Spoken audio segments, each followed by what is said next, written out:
السلام علیکم ورحمۃ اللہ وبرکاتہ۔ امید کرتا ہوں کہ سب ساتھی خیر و عافیت کے ساتھ ہوں گے۔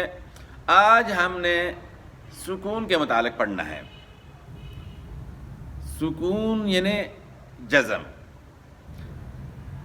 ترتیب اس طرح تھی کہ پہلے ہم نے حروف، مفردات اور مرکبات کے متعلق بات کی تھی، اس کے بعد پھر حرکات کے متعلق ہماری بات تھی۔ تو اس ترتیب سے جو ہے نا پھر تنوین کی بھی جو ہے نا ہماری بات ہو گئی تھی کہ جب حرکات ڈبل ہو جائیں گے ان کا نام جو ہے تنوین ہے۔ تو تنوین کی بات ہو چکی تھی۔ آج ہم نے جو ہے سکون کے متعلق بات کرنی ہے، اور سکون کا جو ہے دوسرا نام جو ہے جزم ہے۔ آپ اس طرح پہچانیں گے کہ جس حرف کے اوپر دال کی طرح بنا ہوتا ہے اس کو جو ہے سکون کہتے ہیں۔ اب جس حرف کے اوپر جو ہے سکون ہوگا اس کو ساکن کہتے ہیں، اور ساکن حرف جو ہے اس کو ساکن کیوں کہتے ہیں کہ خود سے کچھ نہیں کر سکتا، اپنے سے پہلے والے حرف کا محتاج ہوتا ہے، تو اس لیے اس کو جو ہے ساکن کہتے ہیں۔ تو متحرک حرف جو ہے اس کے ساتھ ملے گا تو ساکن حرف تب ہی پڑھا جائے گا۔ اب اس میں جو ہے بعض لوگ جو ہے نا غلطی کیا کرتے ہیں کہ ساکن حروف جو بھی ہو اس کو جو ہے نا اپنی مرضی کے حساب سے جو ہے نا ہلا کر پڑھتے ہیں، یعنی بیچ میں شیکنگ ہوتی ہے۔ تو یہ اس طرح نہیں ہوگا، سب میں نہیں ہے۔ جن حروف میں جو ہے شیکنگ ہوگی ان کو ہلا کر پڑھنا ہے، تو وہاں صرف جو ہے نا ان کو ہلا کر پڑھنا ہے۔ تو وہ حروف کون سے ہیں؟ وہ 5 حروف ہیں، ان کا نام ہے حروف قلقلہ: قاف، طا، با، جیم، دال۔ ان کے اندر جو ہے آپ نے قلقلہ کرنا ہے، شیکنگ ہوگی۔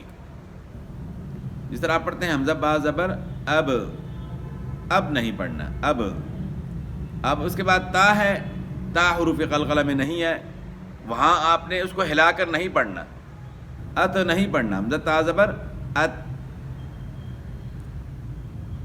اور بھی بہت ساری قرآن پاک سے مثالیں ہیں، یہاں جو ہے نا آسانی کے لیے ایک قاعدے سے میں مثال دے رہا ہوں۔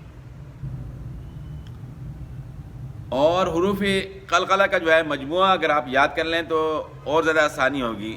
ان کا مجموعہ ہے قطب جد۔ قطب جد۔ اب قلقلہ کب ہوگا؟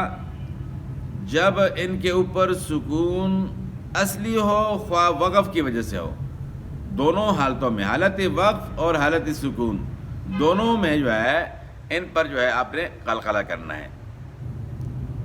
اب جیم جو ہے حروف قلقلہ میں سے ہے۔ اج، اگر یہ جیم ساکن ہے، پہلے متحرک حرف ہے، اج نہیں پڑھنا۔ اور قرآن پاک سے مثالیں: قل هو اللہ احد، احد نہیں پڑھنا۔ اسی طرح تبت یدا ابی لہب وتب، یہاں جو ہے نا قلقلہ ہوگا، اور اس میں جو ہے شد بھی ہے، شد کو بھی آپ نے واضح کرنا ہوگا۔ اسی طرح قل اعوذ برب الفلق، فلق نہیں پڑھنا۔ من شر ما خلق،